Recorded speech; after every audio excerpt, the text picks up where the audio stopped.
আল্লাহ তাআলা বলতেছেন যে আমি তোমরা যাদেরকে অর্থবিত্ত সহায় সম্পদ টাকা পয়সা ধন দৌলত দুনিয়াতে দিয়ে যাচ্ছি, তোমরা এটা ভেবো না।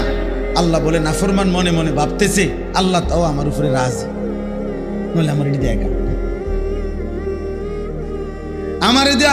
আমার এদিকে কি সুন্দর ভাত তরকারি খাওয়া, এত চুরি করি, আমার দিকে কোনো অসুবিধা হয় না। বুঝেন না কথাটা?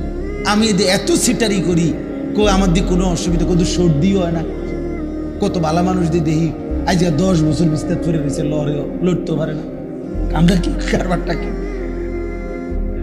আবু লাহাব মক্কার কাফের, নাম শুনছেন না আপনার? নবীজি সাল্লাল্লাহু আলাইহি সাল্লামের বিরোধিতাকারীদের মধ্যে সবচেয়ে বেশি বিরোধিতাকারী যে কয়েকজন, এর মধ্যে একজন আবু লাহাব। সাহাবীরা ওরে বলতো, নবীর সাহাবীরা, এই আবু লাহাব। আবু লাহাবের একটা বদ অভ্যাস ছিল, নবীজি যেখানেই কাউকে কালেমার দাওয়াত দিতেন, মানে কাউরে ইসলাম বুঝাইতেছে মনে করেন, হে পিছন থেকে একটু দূরের থেকে ওর দিকে তাকাইয়া কইতো, সাবধান, ধরা খাইও না, একবারে মারারিবা, আর বিড়ি খেতে পারত না। এটা সিটারি যে করতে এত সুন্দর, ইডিহার করতে পারত না। রেডি সাউন্ড, নাটক সাউন্ড, সিনেমা সাউন্ড, এটি সব ছেড়ে দিতে হইব এই মৌলবীর কথা শুনলে।